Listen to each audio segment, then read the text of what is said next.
किस मोड़ पर आई कोरोना की लड़ाई। नमस्कार, मैं हूं प्रिया आपके साथ। और आज जब हम बात कर रहे हैं, इस चर्चा को खास तौर पर आगे लेकर चल रहे हैं, तो आपको बता दें कि इसलिए ये कहा जा रहा है क्योंकि सोशल डिस्टेंसिंग जो एकमात्र सहारा है कोरोना से बचने का, उसके बावजूद आंकड़े लगातार बढ़ रहे हैं और अब सिर्फ वैक्सीन ही एकमात्र सहारा दिखाई देता है।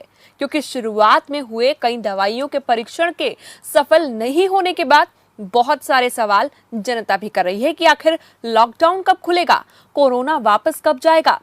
प्लाज्मा थेरेपी को लेकर अलग अलग देश खुशी तो जाहिर कर रहे हैं, लेकिन WHO ने उस पर यह साफ कर दिया है कि एंटीबॉडी बनने का मतलब ये नहीं है कि उस शख्स को दोबारा कोरोना नहीं हो सकता। उधर अब इस बीच एक अच्छी रिपोर्ट सामने आई है। जी हाँ, जो लोग ये पूछ रहे हैं कि कोरोना कब जाने वाला है, उनके लिए खासतौर पर ये रिपोर्ट बहुत महत्वपूर्ण है। इसमें कोरोना वायरस के खत्म होने को लेकर एक अध्ययन किया गया है। यह अध्ययन SIR यानी कि सस्केप्टिबल इन्फेक्टेड रिकवर्ड मॉडल के तहत किया गया है।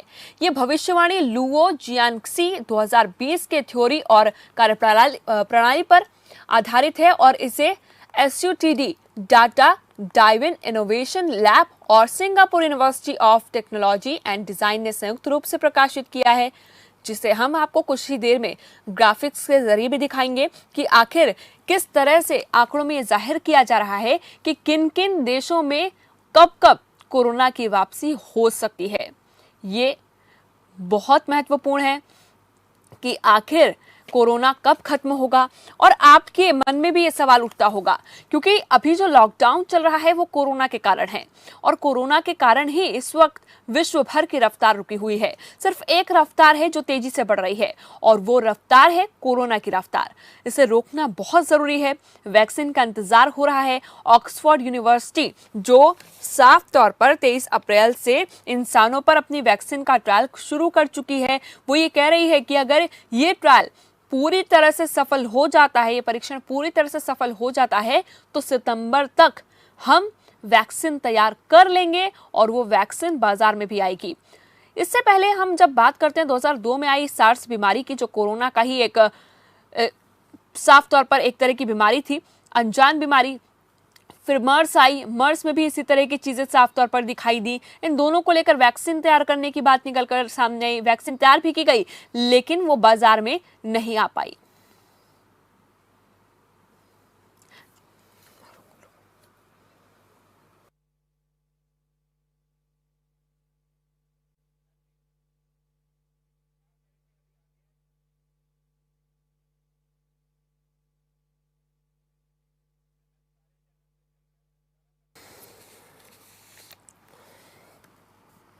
तो देखिए, आज की इस चर्चा में हमारे साथ कई डॉक्टर्स जुड़ेंगे क्योंकि प्लाज्मा थेरेपी को लेकर तमाम चीजें निकलकर सामने आ रही हैं। इसके अलावा हमने देखा है कि जो वायरल में यूज होने वाली दवाएं थी, चाहे वो हाइड्रोक्सीक्लोरोक्विन हो, इसके अलावा बहुत सारी ऐसी दवाइयों का प्रयोग किया गया जिन्हें आजमाने के बाद ये समझा गया कि ये काम नहीं आ रही।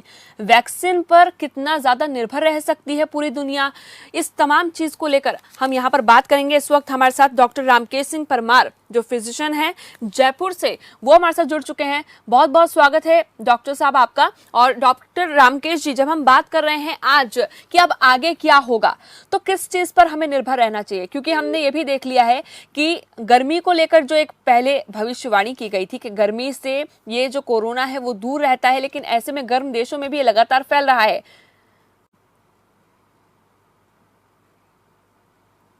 तो फिलहाल हमारा संपर्क इस वक्त टूट गया है, लेकिन ग्राफिक्स के जरिए हम आपको समझाते हैं कि आखिर क्या है उपाय। महामारी के इलाज में जो शुरुआती विकल्प रहे वो पूरी तरह से नाकाम रहे। अब सिर्फ वैक्सीन या फिर टीके से ही आस लगाई जा सकती है, क्योंकि 13 अलग अलग तरह की एंटीवायरल दवाओं का इस्तेमाल हुआ जो इलाज में पूरी तरह से विफल रहा था।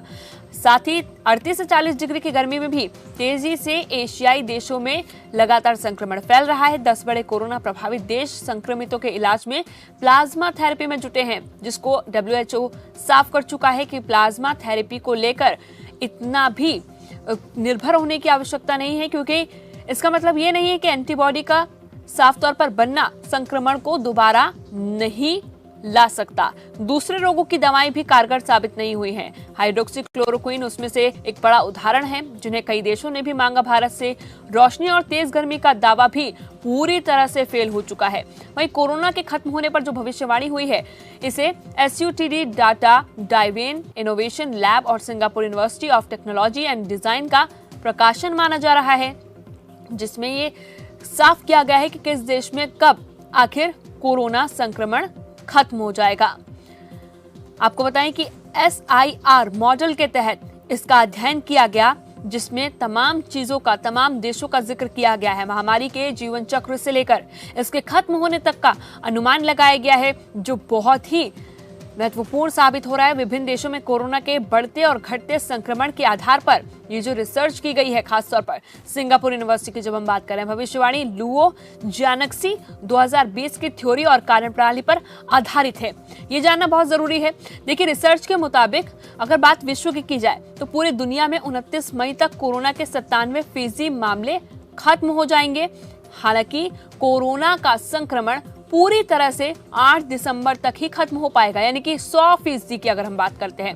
वहीं भारत की अगर बात की जाए, भारत में 22 मई तक कोरोना के 97% मामले खत्म हो सकते हैं, जबकि 1 जून तक 99% और 26 जुलाई तक भारत से कोरोना का पूरी तरह से खात्मा हो सकता है। ये रिसर्च में बताया गया है। रिसर्च के मुताबिक हम आपको ये जानकारी दे रहे हैं। इटली की बात करें, इटली में 8 मई तक कोरोना का संक्रमण 97% खत्म होने का दावा किया गया है। 21 मई तक 99% और 25 अगस्त तक पूरी तरह से ये कोरोना खत्म हो जाएगा। वहीं पाकिस्तान की अगर बात की जाए तो पाकिस्तान में 27 अप्रैल से कोरोना काबू में आने लगेगा। 9 जून तक 97% कोरोना खत्म हो जाएगा और 23 जून तक 99% संक्रमण खत्म हो जाएगा और 1 सितंबर तक पाकिस्तान कोरोना मुक्त हो जाएगा। ये जो रिसर्च है, इस पर चर्चा होनी बहुत ज्यादा जरूरी है। दरअसल अमेरिका की अगर बात की जाए, अमेरिका में सबसे ज्यादा मौतें, सबसे ज्यादा संक्रमण हुआ। अमेरिका की बात करें तो 12 मई तक यहाँ 97% संक्रमण खत्म होने का दावा जताया गया है। वहीं 28 मई तक 99% और 27 अगस्त तक अमेरिका में 100% संक्रमण पूरी तरह से खत्म होने की बात कही जा रही है। उधर ऑस्ट्रेलिया की अगर बात की जाए तो यहाँ 20 अप्रैल तक 99% मामले खत्म हो चुके हैं और 23 मई तक ऑस्ट्रेलिया कोरोना से फ्री हो जाएगा। ये जानकारी मिल रही है। बात चीन की करें तो चीन में देखिए, आज जो खबर सामने आई है, चीन के वुहान प्रांत से पूरी तरह से और पूरे चीन से इस वक्त की जो खबर मिल रही है, उसमें कहा गया है कि जो आखिरी एक मरीज था, क्योंकि पिछले 20 दिनों से एक भी नया मामला सामने नहीं आया है और आखिरी जो मरीज था वो भी ठीक होकर घर पहुंच चुका है। तो डॉक्टर रामकेश जी एक बार फिर से हमारे साथ जुड़ गए हैं। डॉक्टर रामकेश जी, जैसा कि हमारा सवाल था कि जब हम बात करते हैं शुरुआती विकल्पों की, हाइड्रोक्सीक्लोरोक्विन हो, वायरल की कई दवाएं हो, बहुत सारी ऐसी चीजें थी जो अपनाई गई थी ताकि संक्रमण कम हो सके। हालांकि WHO ये साफ कर चुका था कि इससे संक्रमण खत्म होगा ये तो नहीं कहा जा सकता, लेकिन हाँ, राहत जरूर मिल सकती है। लेकिन अब वो सभी विकल्प पूरी तरह से फेल हुए हैं। अलग अलग देशों ने भी उसकी मांग की थी, लेकिन आगे को लेकर क्या किया जा सकता है वैक्सीन के अलावा? बहुत बहुत धन्यवाद प्रिया जी, आपने बहुत ही अच्छा प्रश्न किया है। आपके खबरफास्ट न्यूज चैनल के माध्यम से एक मेडिकल एक्सपर्ट होने के नाते और राजस्थान के सवाई मानसिंह हॉस्पिटल जयपुरगंज के जीपी के रूप में मैं काम हूँ और हमारे पास भी लगभग 800 पेशेंट जो हमारे पास यहाँ पर ट्रीटमेंट चल रहा है उनका। आपके चैनल के माध्यम से दूसरे आपने प्रश्न किया है कि नो डाउट जो हाइड्रोक्सीक्लोरोक्विन है और एजिथ्रोमाइसिन है, इस तरह की दवाइयाँ WHO के माध्यम से या CDC के माध्यम से प्रभावी नहीं है। बिल्कुल कहीं न कहीं प्रोफाइलिंग का रोल है। मुझे ये लगता है कि बीमारी हमारे देश में चल रही है। रामकेश जी, आपकी आवाज में कुछ तकनीकी खामी के चलते दिक्कतें आ रही हैं, आपकी आवाज हम तक ठीक से नहीं पहुंच पा रही। उधर सीनियर मेडिकल ऑफिसर यानी कि डॉक्टर मानसी भी हमारे साथ जुड़ रही हैं। डॉक्टर मानसी जी, बहुत बहुत स्वागत है आपका। खबरफास्ट पे आप जुड़ रही हैं और आज जब हम चर्चा कर रहे हैं बहुत ही महत्वपूर्ण विषय के साथ, क्योंकि हम भविष्यवाणी पर तो चर्चा कर ही रहे हैं, लेकिन इसके साथ साथ हम ये जानने की कोशिश कर रहे हैं कि जो कोरोना की लड़ाई है वो जिस मोड़ पर आई है, तो क्या अब आसार यानी कि सिर्फ आस लगाई जा सकती है वैक्सीन से या फिर कुछ और उपाय भी हो सकता है? देखो, जहाँ तक वैक्सीन की बात है, ये रिसर्च का मैटर है और इसका ये रिजल्ट आने के बाद ही पता लगेगा। दूसरा ये है कि जो हमारा मूल मंत्र है, जो सभी उसमें चलता आ रहा है तो जो लॉकडाउन का ये माननीय प्रधानमंत्री जी ने बहुत पहले कर दिया, इससे आज हिंदुस्तान राहत की सांस ले रहा है। तो इसकी वजह से इस मूल मंत्र को नहीं भूले, ये लॉकडाउन का जरूर पालन करें जी। और जो ये साइंटिफिक रिसर्च है, वैक्सीन है, वैसे बेसिकली ये कहते हैं कि कभी भी कोई भी वैक्सीन नेक्स्ट सीजन में काम आने के चांस होते हैं ज्यादा, क्योंकि उसके लिए काफी एक्सपेरिमेंट होते हैं। कितना उसमें सफलता मिल पाती है वो कहीं ना कहीं दूसरे सीजन में ज्यादा बेहतर काम आ पाती है। तो हम इस चीज को ना भूलते हुए सफाई का, हैंड वॉशिंग का और लॉकडाउन का, अगर कोई विशेष आपातकालीन स्थिति में ही घर से निकले, स्टे होम और सेफ होम का इसका पालन बहुत जरूरी है। बिल्कुल, लेकिन मान सिंह जी, ये सवाल हमने इसीलिए आपसे किया है कि लॉकडाउन तो पूरे दुनिया भर में कई देशों में है। हमने देखा है भारत में भी जिस तरह से लॉकडाउन का पालन किया जा रहा है वो तारीफे काबिल है, लेकिन उसके बावजूद आंकड़े लगातार बढ़ रहे हैं, दिन पर दिन बढ़ रहे हैं। महाराष्ट्र में हमने मौतों का आंकड़ा देखा, गुजरात में हमने मौतों का आंकड़ा देखा। ये 2 राज्य हैं जो सर्वोपरि हैं मौतों के आंकड़े में। तो हम किस चीज से सबसे ज्यादा उम्मीद लगा सकते हैं आने वाले दिनों में? वो एक डॉक्टर के तौर पर उसको लेकर आप क्या कहेंगे? जहां तक अगर हम इसकी बात करें हैं तो जो हेल्थ सर्विसेज है दुनिया की पहले नंबर की अमेरिका, इटली, इनमें बहुत अच्छी हेल्थ सर्विसेज प्रोवाइड है। जब वो पहले नंबर पे 50,000 से ज्यादा संख्या में लोगों की मौत हो चुकी है, हिंदुस्तान में अगर कहीं हम इस चीज को सोचें, वहां पर इतना अच्छा लॉकडाउन और समय रहते हुए वो नहीं कर पाए थे। और आज भी हमारी स्थिति दुनिया में बहुत अच्छी है। अगर हम देखें, हमारी स्वास्थ्य सेवाएं इतनी अच्छी नहीं होते हुए भी हम बहुत अच्छी, हमारे सुधार है और काफी अच्छी, मतलब वो भी है स्थिति भी हिंदुस्तान की, चाहे वो अमेरिका को ले लो, इटली को ले लो, चाहे चाइना को ले लो। तो कहीं ना कहीं इसका बहुत बड़ा लॉकडाउन का जो समय रहते हुए टाइम से अमेरिका में भी लेट हुआ था ये मामला। तो कहीं ना कहीं इसका बहुत अच्छा रोल है और हिंदुस्तान में काफी इससे आराम भी मिल रहा है, फायदा भी है। नहीं तो हमारे पास तो इतने वेंटिलेटर भी नहीं है, ना हेल्थ सुविधाएं उपलब्ध है, जबकि सबसे ज्यादा डेथ हिंदुस्तान में होनी चाहिए थी, जो कि सबसे कम पाई जा रही है। बिल्कुल, क्योंकि उम्मीद इसी बात की लगाई जा रही थी कि फिलहाल सब कुछ ठीक रहेगा लॉकडाउन के बाद, और ऐसा हुआ भी। लॉकडाउन बहुत ज्यादा सफल भी हुआ है, ये बार बार स्वास्थ्य मंत्रालय कहता नजर आया है। स्वास्थ्य मंत्रालय ने ये भी क्लियर किया है कि लॉकडाउन के चलते ही, क्योंकि अगर पिछले दिनों की हम बात करें तो 15 अप्रैल तक ही आंकड़ा 1 लाख पहुंच जाता। लेकिन डॉक्टर मान सिंह जी, जब हम बात करते हैं वैक्सीन को लेकर, देखिए भारतीय वैज्ञानिक भी खोज कर रहे हैं कि कुछ तो ऐसी दवाई मिल पाए। तो आपको क्या लगता है कि अगर वैक्सीन आती है तो इस टाइम के बीच वो बहुत कामगार साबित हो सकती है, उसे सभी देश अपनाएंगे, भारत भी अपनाएगा? बिल्कुल बिल्कुल बिल्कुल, ये ऐसा अभी जो स्थिति बनी हुई है पूरी दुनिया में, ये महामारी का रूप ले चुकी है। अगर इस टाइम में वैक्सीन मिल जाती है तो काफी बहुत अच्छी राहत मिलेगी और हिंदुस्तान नहीं पूरी दुनिया में राहत की सांस लेगी। तो ये तो बहुत अच्छा है और इसमें प्रोग्रेस तो चल रही है, साइंस कभी रुकती नहीं है। बिल्कुल बिल्कुल, साइंस में रिसर्च चलती रहती है और विज्ञान से ही हम किसी भी चीज का हल निकाल सकते हैं, ये कहा जाता है। डॉक्टर रामकेश जी एक बार फिर से हमारे साथ जुड़ गए हैं। डॉक्टर रामकेश जी, प्लाज्मा थेरेपी को लेकर बहुत सारे दावे किए जा रहे हैं। कुल 10 देश हैं अभी भी, अगर बात की जाए भारत, अमेरिका खास तौर पर, जो प्लाज्मा थेरेपी का उपयोग कर रहे हैं। लेकिन प्लाज्मा थेरेपी को लेकर WHO ये साफ कर चुका है कि एंटीबॉडीज बन जाने का मतलब ये नहीं है कि उस व्यक्ति को दोबारा कोरोना नहीं हो सकता, क्योंकि बहुत सारे ऐसे मामले सामने आए थे अलग अलग देशों से। तो प्लाज्मा थेरेपी को लेकर क्या कहेंगे आप? बिल्कुल, बहुत ही अच्छा प्रश्न किया है प्रिया जी। प्लाज्मा थेरेपी कहीं न कहीं जो भी रिसर्च में कारगर साबित हुई है। प्लाज्मा थेरेपी के अंदर जो मरीज जिसको कोरोना वायरस इन्फेक्शन होता है उसके बॉडी के अंदर एंटीबॉडी बन जाती है, उसका प्लाज्मा निकाल के हमसे मरीज कोरोना वायरस के कारण इन्फेक्टेड होते हैं, सीरियस होते हैं, उनको ट्रांसमिट करते हैं, तो उसमें कारगर साबित हो रही है। बिल्कुल ठीक है, बट अभी भी हमारे पास से कोई आंकड़े नहीं है जिसके बारे में री इन्फेक्शन की बात करें। अगर किसी व्यक्ति को एक बार कोरोना हुआ है तो दूसरी बार कोरोना हो सकता है, पर इस मामले में कितना % हो सकता है, कितने लोगों को हो सकता है, किसी बहुत बड़ी रिस्क हमारे सामने नहीं है। इसलिए हम केवल पूर्ण रूप से प्लाज्मा थेरेपी पर डिपेंडेंस होके और एक ट्रीटमेंट की खुशी के रूप में बात नहीं कर सकते हैं, बट कहीं ना कहीं लाभदायक जरूर है। ऐसे मरीज जो सीरियस होते हैं कोरोना वायरस इन्फेक्शन के कारण, उनकी सीवियरिटी ज्यादा होती है, उन पेशेंट्स में अगर हम इस प्लाज्मा को ट्रांसफ्यूज करते हैं तो रिकवरी में राहत प्रदान करता है। पर हम बात करें अगर इसको एक 100% ट्रीटमेंट होगा या सोनली 100% इसके रिजल्ट मिलेंगे, ऐसा कहना अभी मुश्किल है।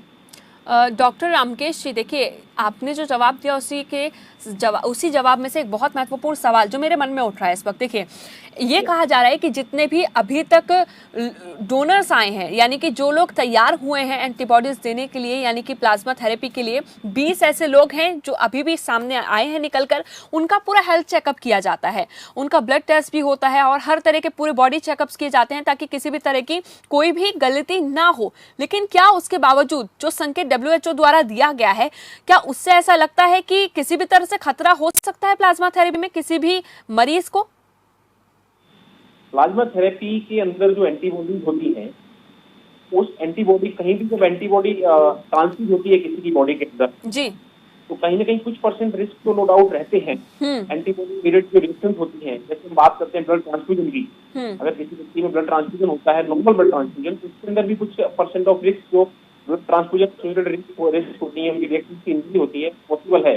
इस तरह से कि चाहे वो प्लाज्मा थेरेपी है, प्लाज्मा थेरेपी के अंदर भी अगर किसी दूसरे व्यक्ति के अंदर एंटीबॉडी है, किसी व्यक्ति को ट्रांसफ्यूज करते हैं तो कहीं ना कहीं रिस्क तो उसके अंदर रहता ही है। जी, तो ये तमाम चीजें हो सकती हैं। डॉक्टर BK शर्मा जो मनोचिकित्सक हैं इस वक्त, वो भी हमारे साथ जुड़ गए हैं, साइकेट्रिस्ट हैं वो, और बहुत ज़रूरी हो जाता है कि इन तमाम चीज़ों का जो असर है, यानी कि हमने देखा था कि पिछले दिनों में जो वायरल की जो दवाइयाँ थी, खास तौर पर हाइड्रोक्सीक्लोरोक्विन और तमाम दवाइयों का प्रयोग किया गया, उसका मस्तिष्क पर क्या असर पड़ता है, उसी तरह प्लाज्मा थेरेपी का मस्तिष्क पर क्या असर पड़ सकता है। तो बहुत बहुत स्वागत है BK शर्मा जी आपका। क्या कहेंगे इसको लेकर कि इन तमाम चीज़ों का, इन तमाम दवाइयों का, प्लाज्मा थेरेपी का क्या असर दिमाग पर पड़ता है? देखो, ऐसे तो बताना मुश्किल है कि इनका क्या इफेक्ट पड़ता है, बट ऐसे कोविड-19 जो है ये हमारा इन्फेक्शन, इसी कारण ऑफ कोर्स लोगों की मानसिक अवस्था में बहुत परिवर्तन आया है। जो लोग पूरा दिन कई बार घूम पाते थे, अपनी दिनचर्या करते थे, अपने आप को किसी न किसी एक्टिविटीज में बिजी रखते थे, वो लोग अब केवल एक घर के अंदर बंद रह गए हैं। इस वजह से उनकी मानसिक अवस्था, मानसिक स्ट्रेस लेवल बहुत बढ़ता जा रहा है। वो लोग डिप्रेशन के शिकार होते जा रहे हैं। उनके अंदर काफी लोगों के अंदर ये फीलिंग आ रही है कि पता नहीं इसका कब समाधान होगा, कब तक हमारी लाइफ ऐसे ही चलती रहेगी, क्या ये ठीक होगा भी कि नहीं होगा। इस एटमॉस्फेयर में कोई बिल्कुल कोरोना के बीच, लॉकडाउन के बीच जो इस वक्त मनोस्थिति है उसको लेकर तो हम लगातार चर्चा करते हैं, लेकिन एक बहुत बड़ी रिसर्च जो सामने आई है, क्योंकि उसमें बताया जा रहा है जो युवा है खास तौर पर, जो कोरोना है वो उनके मस्तिष्क में खून के जो धब्बे होते हैं, क्लॉट जो होते हैं, वो जमा रहा है और उसके कारण आपकी पूरी बॉडी वर्क करना बंद कर सकती है। इन तमाम चीजों को लेकर क्या जानकारी देंगे सर आप? उसके अंदर ऐसा होता है कि इन्फेक्शन के कारण कुछ नई न्यूरोसाइकेट्रिक चेंजेस आती हैं, वही जो चेंजेस हैं वही मानसिक अवस्था में परिवर्तन लेके आती है और डिप्रेशन पेशेंट की जो फीलिंग है उसी से आती है बेसिकली। ऐसे क्या पार्टिकुलर उसके अंदर चेंजिंग आएंगी, अभी तक पूरा स्टडी इसका चल रहा है, बट पूरा नहीं पता अभी तक कितनी चेंजेस कैसे आएंगी। वो अभी रिसर्च चल रही है, उसका क्या क्या न्यूरोसाइकेट्रिक इंप्लीकेशन होती है वो लॉन्ग टर्म में पता चलेगा। अभी ऐसे पूरा बताना इस टॉपिक को बड़ा मुश्किल रहेगा। लेकिन इसके कारण बहुत सारे लोगों की, खास तौर पर अगर हम अमेरिका की ही रिसर्च की बात करें तो बताया जा रहा है कि क्लॉट जमने के कारण और दिमागी रूप से एकदम से अटैक आने के बाद कई युवाओं की इससे मृत्यु भी हो गई है। तो ऐसे में क्या कोरोना की स्टेज ज्यादा खतरनाक साबित हो सकती है? वो सीरियस कंडीशन होने के बाद ही ऐसा होता है। जब सीरियस कंडीशन होने के बाद पूरा इन्फेक्शन ब्रेन में स्प्रेड होता है, it can be like because of septicaemia, पूरा इन्फेक्शन स्प्रेड होने के कारण वो कंडीशन होती है। तो वो स्टेज तो आप ये मान के चलो कि अपने आप में भयंकर है, जहाँ पे रिवाइवल पेशेंट का बहुत डिफिकल्ट रहेगा। तो कोशिश ये करने की उस स्टेज तक पेशेंट पहुंचे ही ना। जी चलिए, इस वक्त हमारे साथ डॉक्टर शुभांग सिंह भी जुड़े हुए हैं, रिसर्चर हैं। और शुभांग सिंह जी, बहुत बहुत स्वागत है आपका, क्योंकि हम आज जिस रिसर्च पर बात कर रहे हैं, रिसर्च के मुताबिक जो भविष्यवाणी की गई है सिंगापुर यूनिवर्सिटी की ओर से, और कई चीज़ों को इसमें ध्यान में रखा गया है। और दुनिया भर की अगर बात की जाए तो 100% कोरोना खत्म होने की बात इसमें करीब दिसंबर की एक तारीख तय करके कही जा रही है। इस रिसर्च को कितना सच माना जाए, क्योंकि इससे पहले हमने देखा था कि चीन में भी एक डॉक्टर ने भविष्यवाणी की थी कि 4 हफ्तों के अंदर कोरोना धीरे धीरे खत्म होने लगेगा। देखिए, डिफरेंट तरह के रिसर्च जो है विश्व के डिफरेंट कोनों से हम तक आ रही हैं जी। और सबसे जरूरी इसमें यह है कि भारत के ज्योग्राफी को देखते हुए कौन सी रिसर्च जो है ज्यादा एप्लीकेबल हो पाएगी।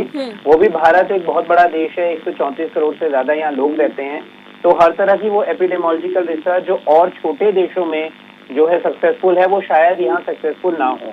अगर हम शुरुआती रुझानों की बात करें, शुरुआती रिसर्च की बात करें, तो जो अमेरिका की कुछ यूनिवर्सिटी से आ रही थी उसमें अनुमान ये था कि कई करोड़ लोगों को भारत में इन्फेक्शन अप्रैल के आखिर तक हो जाएगा, परंतु ऐसा नहीं हुआ और इफेक्टिव लॉकडाउन हुआ और भारत में स्थिति अच्छी देखने को मिली। अभी जो गवर्नमेंट ऑफ इंडिया का एनालिसिस है उसके हिसाब से देखा जा रहा है कि मई के एंड तक ऑब्वियसली स्लो डाउन हो जाएगा और हम अपने कर्व को फ्लैट कर पाएंगे। तो एक बार अगर हम अपने कर्व को फ्लैट कर पाते हैं और जो भी हमारे पॉजिटिव केसेस हैं, डिटेक्टेड केसेस हैं, उनका ट्रीटमेंट स्टार्ट कर देते हैं, तो कम्युनिटी में स्प्रेड का इसका जो खतरा है वो कम हो जाता है जी। अगर आप यूएस की बात करें, यूरोपियन देशों की बात करें, वहाँ स्थिति बिल्कुल डिफरेंट थी। वहाँ लॉकडाउन बहुत समय बाद जो है इम्प्लीमेंट किया गया। शायद वहाँ की गवर्नमेंट ने डिसीजन थोड़ा सा लेट लिया, जिसकी वजह से ऑलरेडी वो स्टेज 3 में आ चुका था, परंतु भारत में अभी स्टेज 3 में नहीं है। कुछ एक दो केसेस भारत के कुछ इलाकों में, या मुंबई की हम बात करें, वहां पर देखने को जरूर मिले हैं, शायद जिनकी मिस्ड कॉन्टैक्ट हिस्ट्री थी। अदरवाइज यहाँ स्टेज 1 और 2 के पेशेंट्स ही मिले हैं, जिन्हें बहुत इफेक्टिवली, अगर आप देखेंगे, हमारी मृत्यु दर से कई गुना अच्छी हमारी ठीक होने की दर है। हमारे यहाँ मरीज बहुत तेजी से ठीक हो रहे हैं, शायद उनकी इम्यूनिटी अच्छी है, प्रतिरोधात्मक क्षमता अच्छी है, या प्रायर बीसीजी वैक्सीनेशन की जो थ्योरीज पे बात किया जा रहा था, शायद वो इफेक्टिव है, या एंटी मलेरिया जो ऑलरेडी हम लोग बहुत लेते हैं मलेरिया से प्रिवेंशन के लिए, शायद वो इफेक्टिव है। कई पैरामीटर्स या भारत का जो मौसमिक जो हम देख रहे हैं कि एनवायरमेंटल चेंजेस हैं, उनको देख के बिल्कुल उतना बड़ा इम्पैक्ट इंडिया में देखने को अभी तक नहीं मिला। रोग प्रतिरोधक क्षमता हुई, तमाम चीजें पर हम जिक्र लगातार डॉक्टर्स के साथ भी कर रहे हैं, लेकिन शुरुआती तौर पर जो कई विकल्प आजमाए गए थे वो फिलहाल विफल हो रहे हैं। लेकिन इसके साथ जब हम रिसर्च की बात करते हैं तो डॉक्टर शुभांक, कई रिसर्चर्स ये भी कह रहे हैं, हमने 2002 में सार्स देखा, 2008 में मर्स देखा, जो अलग अलग देशों में फैला। हालांकि कोरोना जो कोविड-19 है, ये जिस तरह से फैल रहा है उस तरह से तो वो भी नहीं फैले थे, लेकिन वो जो बीमारियां थी वो 8 से 10 महीने के अंदर खत्म हो गई थी। तो बहुत सारे रिसर्चर्स उसकी तुलना में इसका आकलन कर रहे हैं, क्या कहेंगे इस पर? देखिए, बहुत सारी इंटरनेशनल एजेंसीज की जो रिपोर्ट्स आ रही हैं उसमें ये माना जा रहा है कि ये है तो कोरोना फैमिली का ही वायरस, जिसके बड़े ब्रदर और सिस्टम हम कहते हैं सिबलिंग सार्स और मर्स वायरस डिफरेंट कंट्रीज में है, पर ये नोवल कोरोना है, उस वायरस फैमिली का एक नया बच्चा है, नवजात शिशु है, जिसके बारे में हमें बहुत कुछ नहीं पता, और ये एक तरह का बायो वेपन है। आप देखेंगे बहुत सारी रिपोर्ट अभी तक सामने आ चुकी हैं जिसमें दावा किया गया है कि वुहान की नेशनल इंस्टीट्यूट ऑफ वायरोलॉजी में एज अ बायो वेपन तैयार किया जा रहा था। तो इसमें ऑब्वियसली कैपेसिटी है कि ये डिफरेंट कंट्रीज के अंदर जाके म्यूटेट कर जाता है वायरस, और डिफरेंट तरह के इसके क्लिनिकल फीचर्स होते हैं। आप देखें, विश्व में एक डिफरेंट तरह से ये वायरस फैला, और कहीं पर लोगों को निमोनिया ज्यादा हो रहा है, कहीं पर हार्ट अटैक, कहीं में थ्रोम्बो एम्बोलाई जिसे कहते हैं, खून के कत्थे जम जाते हैं, कहीं पर लॉस ऑफ स्मेल है, लॉस ऑफ टेस्ट है। अभी नई पिक्चर्स देखने में आ रही है कि छोटे बच्चों के अंदर जो टोज हैं, उनकी पैर की उंगलियां वो नीली और काली पड़ जा रही हैं। कुछ लोगों को आंखों के अंदर ब्लीडिंग, सब कंजक्टिवल हेमरेज कहते हैं। तो डिफरेंट तरह के क्लिनिकल फीचर्स हैं, डिफरेंट तरह के टेम्परेचर में ये सर्वाइव कर जाता है, डिफरेंट एज ग्रुप में ये देखने को मिल रहा है। तो इसे एक आर्टिफिशियल वायरस हम माने, ये है कोरोना वायरस फैमिली का वायरस, उस तरह से मिलता जुलता, परंतु ये सेम वो वायरस नहीं है। तो एक रिसर्चर के तौर पर अभी आप क्या कहेंगे जो रिसर्च सामने आई है? क्योंकि देखिए, लोगों के मन में और है, खास तौर पर ये जानना चाहते हैं वो कि कोरोना कब खत्म होगा, क्योंकि कोरोना खत्म होगा तभी हर एक देश की रफ्तार शुरू होगी। अब लोगों के ये जो मन का सवाल है, इसके जवाब में आप क्या कहेंगे कि इस रिसर्च को क्या सच मान लिया जाए या फिर एक आकलन की तरह देखा जाए? देखिए, डिफरेंट रिसर्च डिफरेंट एरिया से वर्ल्ड के आ रही है, तो हमें पहले तो उसको देखना पड़ेगा कि वो भारत जैसे देश में कितनी सार्थक हैं। 3 बातों का हमें जरूरी ध्यान रखना पड़ेगा। पहली चीज, क्या कोरोना बहुत जल्दी बिल्कुल खत्म हो जाएगा? तो ये गलत है। साइंस को हम देखें तो ऐसा माना जा रहा है कि हमें थोड़े समय तक, कुछ और हफ्तों और कुछ और महीनों तक, हो सकता है पूरे साल तक इससे जूझना पड़े। शायद उतने केस ना रहे, पर इसके साथ जीने की आदत हमें डालनी पड़ेगी। दूसरी चीज ये है, क्या इतना ही इसका प्रकोप रहेगा, इतनी मृत्यु दर रहेगी? नहीं। अगर लोग अलर्ट हो जाएंगे, लोग गाइडलाइंस फॉलो करेंगे, तो इतना ज्यादा जो है ये इम्पैक्ट नहीं कर पाएगा, हम इसे कंट्रोल कर पाएंगे। और तीसरी चीज, क्या बहुत जल्दी कोई वैक्सीन या कोई दवा इसकी बन पाएगी? तो देखिए ऑक्सफोर्ड यूनिवर्सिटी ने ऑलरेडी ह्यूमन ट्रायल स्टार्ट कर दिए हैं। भारत के पीजीआई की बात करें, वहां पर भी ट्रायल स्टार्ट हो गए हैं, बहुत तेज गति से ट्रायल्स हो रहे हैं। उनको एक मिलियंस ऑफ लोगों को देने से पहले बस गवर्नमेंट ये टेस्ट करना चाहती है, एजेंसी ये टेस्ट करना चाहती है कहीं इसके severe adverse effect, side effects तो नहीं है, अन्यथा बहुत जल्दी हमारे पास वैक्सीन भी आ जाएगी। कुछ एंटी मलेरियल दवाई जिनकी आपने बात करी, हाइड्रोक्सीक्लोरोक्विन बड़ी इफेक्टिव कई पेशेंट्स में दिखी, एंटी एचआईवी दवाइयां वो भी इफेक्टिव दिखी। भारत में प्लाज्मा का प्रयोग किया गया, वो भी इफेक्टिव दिखा। और भी इजराइल ने भी नई तरह की टेक्नोलॉजी को डेवलप किया है। तो सभी देश मिलकर एक ग्लोबल प्लेटफॉर्म पे डिफरेंट जो है अप्रोच के साथ इसको ट्रीट करने की कोशिश कर रहे हैं और कहीं ना कहीं सक्सेस दिखती नजर आ रही है। बिल्कुल सक्सेस दिख रही है। और खासतौर पर भारत के अगर हम आंकड़े की अभी भी बात करते हैं जो 26,000 के पार है, लेकिन उसके बावजूद अगर लॉकडाउन न होता तो स्थिति कैसी होती है, इसका भी खासतौर पर चर्चा, इसकी भी जानकारी लगातार स्वास्थ्य मंत्रालय देता रहा है। डॉक्टर मान सिंह जी, जब हम बात करते हैं भारत की, खासतौर पर अपने देश की जब हम बात करते हैं, तो ऐसे में हम देख रहे हैं कि महाराष्ट्र में जो मृत्यु दर है वो बहुत ज्यादा है। हालांकि कई बीमारियों से वो लोग जूझ चुके हैं जिनकी मृत्यु हुई है। गुजरात में भी ये मृत्यु दर काफी ज्यादा है। तो क्या ऐसा माना जा सकता है, क्योंकि डॉक्टर के तौर पर ये जानकारी आपको होगी, कि इन दो राज्यों में जो कोरोना संक्रमण है उसकी स्टेज कुछ अलग तरीके की है, या फिर उसका जो खास तौर पर हम बात करें एक अलग अलग तरीके की ये अलग अलग राज्यों में दिखाई दे रही है, क्योंकि किसी राज्य में कम है, किसी में ज्यादा है? बिल्कुल, ये जरूर इम्यूनिटी पे वहाँ की पे डिपेंड करता है और टेम्परेचर पे भी डिपेंड करता है। आमतौर से वायरस का ये वायरस जो है ये हाइब्रिड तैयार किया गया है। आमतौर पर वायरस जैसे ही टेम्परेचर बढ़ता है तो इसका रेशो डाउन हो जाता है। जी, लेकिन ये दावा फेल हुआ है रिसर्च में, क्योंकि बिल्कुल ये फेल है। हाँ। ये जहाँ पर काफी टेम्परेचर है वहाँ भी अच्छी तरह से पनप रहा है, और जहाँ पर डाउन है वहाँ पर भी पनप रहा है। तो कहीं ना कहीं थोड़ा सा महाराष्ट्र का हो सकता है कि वहाँ टेम्परेचर थोड़ा सा कम रहता है, और वह उस देखते हुए हो सकता है इम्यूनिटी पावर कुछ ना कुछ कंप्रोमाइज हो। उसका कारण है कि यहाँ की जो क्षमता है, यहाँ ज्यादा ठंड और ज्यादा गर्मी और 2-3 रीजन होने से कहीं ना कहीं इम्यूनिटी बेटर होती होगी। बाकी ज्यादा इसके बारे में यानी कि लोगों का ये इफेक्ट हो सकता है। डॉक्टर रामकेश जी, आप इस पर क्या कहेंगे? क्या आप ये मानते हैं, क्योंकि देखिए भारतीय लोगों की इम्यूनिटी सिस्टम को लेकर लगातार रिसर्च होती आई है, आयुर्वेद की हम बात करें, उनके खान पान की हम बात करें, अलग अलग तरीके से जड़ी बूटियों की हम बात करें, तमाम चीजें रही है जो इम्यूनिटी सिस्टम के, लेकिन अलग अलग राज्यों में जिस तरह से संक्रमण फैल रहा है, क्या ये कहा जा सकता है कि कोरोना का अलग अलग प्रकार है अलग अलग राज्यों में? बिल्कुल। एक्चुअली क्या है कि कोई भी जो वायरल इलनेस होती है वहाँ पर एंटीबॉडी और बॉडी की इम्यूनिटी में बहुत सवाल होता है। जिस तरह हमारे भारत देश के अंदर यह बीमारी महामारी के रूप में ले रही है, अपन बात कर रहे हैं महाराष्ट्र की, कर्नाटक, केरला, राजस्थान, कहीं न कहीं पैटर्न ऑफ डिजीज डिफरेंस है। तो इसमें कारण हम यही देना चाहेंगे कि वायरस का जो पैटर्न है वो भी अलग अलग हो सकता है। लो वायलेंस और high violence pattern of virus और बॉडी की इम्यूनिटी या एनवायरमेंटल फैक्टर अपने को वेरी करते हैं।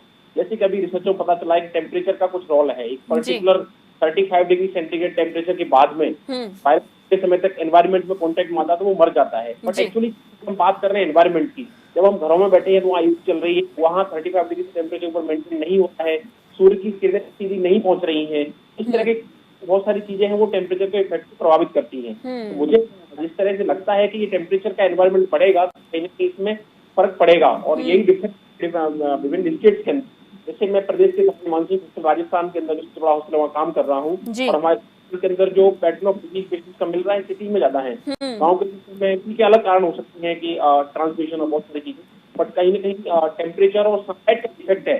नो डाउट गाँव के जो लोग ज्यादा धूप में रहते हैं और डायरेक्ट सनलाइट उनको मिलती है, तो कहीं ना कहीं ये हो सकता है कारण हो। इसके अलावा यानी इसे कहा जा सकता है कि ये एक प्रकार से ये कहा जा सकता है कि कोरोना का अलग अलग प्रकार से जो फैल रहा संक्रमण है वो अलग अलग लोगों पर किस तरह से हावी हो रहा है, अलग अलग राज्यों में किस तरह से हावी हो रहा है। डॉक्टर बीके शर्मा जी अपनी बात पूरी कीजिए सर। एक ये फैक्टर बिल्कुल हो सकता है और कहीं ना कहीं इसका फर्क पड़ता है। इवन पर्टिकुलर इम्यूनिटी का भी रोल होता है। हम बात करें उम्र दराज लोगों की, कहीं ना कहीं वो हैं, बाहर नहीं निकलते हैं, सन एक्सपोज नहीं होता है और उनके बीमारियों के कारण इम्यूनिटी नहीं होती है। इन चीजों के कारण क्या है कि जब कोरोना की बीमारी उनको प्रभावित करती है तो ज्यादा डॉक्टर बीके जी भी हमारे साथ जुड़े हुए हैं। डॉक्टर बीके शर्मा जी मनोचिकित्सक हैं। डॉक्टर बीके शर्मा जी, देखिए हमने कई दवाओं की भी बात की कि हाइड्रोक्सीक्लोरोक्विन हो, टीबी में प्रयोग होने वाली दवाई हो, इसके अलावा बहुत सारे वायरल जो बुखार होते हैं उनमें यूज होने वाली दवाइयां हो। हमने सुना था कि गठजोड़ की भी दवाइयों का, खासतौर पर जो गठिया की दवाई होती है उसका भी प्रयोग किया जा रहा है, कई इंजेक्शन का प्रयोग किया जा रहा है। क्या इसका साइड इफेक्ट किसी भी तरह से दिमाग पर पड़ सकता है? क्योंकि हाइड्रोक्सीक्लोरोक्विन से पेट में दर्द की शिकायत ऑलरेडी आ चुकी है, क्या इन दवाइयों से दिमाग पर कोई असर पड़ सकता है? तो बहुत सारी दवाई दी जाती हैं तो उनका आपस का इंटरेक्शन इस तरह से होता है, कुछ न्यूरोसाइकेट्रिक कॉम्प्लिकेशन होती हैं ब्रेन के अंदर। तो ऑफ कोर्स अगर वो सब कुछ आपस में रिएक्ट करती हैं या डोज ज्यादा हो जाती है या और कंडीशन जो हमारी ब्रेन की या बॉडी की कंप्रोमाइज होती है, तो उसका जो साइड इफेक्ट है ब्रेन के ऊपर हो सकता है। उसमें मेनली एंजाइटी और डिप्रेसिव वाले सिम्टम्स ही ज्यादा प्रोमिनेंट होते हैं। तो ऑफ कोर्स डोज देते हुए हमें ये सब कुछ भी ध्यान रखना है कि ऐसा कोई भी साइड इफेक्ट होता है तो उसको टाइमली उसको मॉनिटर किया जाए और उसको ट्रीट किया जाए। तो ये तमाम चीजें जो बहुत जरूरी हो जाती हैं। आप सभी का बहुत बहुत शुक्रिया आज की इस चर्चा में हमारे सभी महत्वपूर्ण सवालों के जवाब देने के लिए, क्योंकि आज जब हम रिसर्च पर बात कर रहे थे तो उसके साथ साथ प्लाज्मा पर और खास तौर पर मनोस्थिति किस तरह की होती है, किस तरह दवाइयों का असर दिमाग पर हो सकता है, वैक्सीन के आविष्कार को लेकर, वैक्सीन बनाने को लेकर जो सवाल थे उसका भी जवाब हमें मिला। इसके साथ ही देखिए बहुत महत्वपूर्ण एक जो रिपोर्ट निकलकर सामने आ रही थी जिसमें कहा जा रहा था कि कोरोना अलग अलग प्रकार से अलग अलग राज्यों में अटैक कर रहा है, उसका भी जवाब हमें मिला। क्योंकि हो सकता है, देखिए बहुत सारे ऐसे लोग हैं, क्योंकि मृत्यु दर जब हम देख रहे हैं महाराष्ट्र और गुजरात, ये दो ऐसे राज्य हैं, पहले नंबर पर महाराष्ट्र है, दूसरे नंबर पर इस वक्त गुजरात पहुंचा हुआ है। तो यहां पर यह बताया जा रहा है कि जितने भी लोगों की डेथ हो रही है, जितने भी लोगों की मृत्यु हो रही है, इसमें से 80% ऐसे हैं जो या तो डायबिटीज या फिर किसी अन्य बीमारी से जूझ रहे हैं। लेकिन इसके साथ साथ जो प्रकार है कोरोना का, उसका भी सीधा असर पड़ रहा है अलग अलग राज्यों में। इन तमाम सवालों के साथ आज के लिए फिलहाल इस चर्चा में बस इतना ही। लेकिन सवाल एक ही है कि आखिर ये कोरोना कब खत्म होगा? पर आपको अपने आप को सुरक्षित रखना है, अपनों की खास तौर पर रक्षा करनी है। फिलहाल के लिए दीजिए इजाजत, नमस्कार।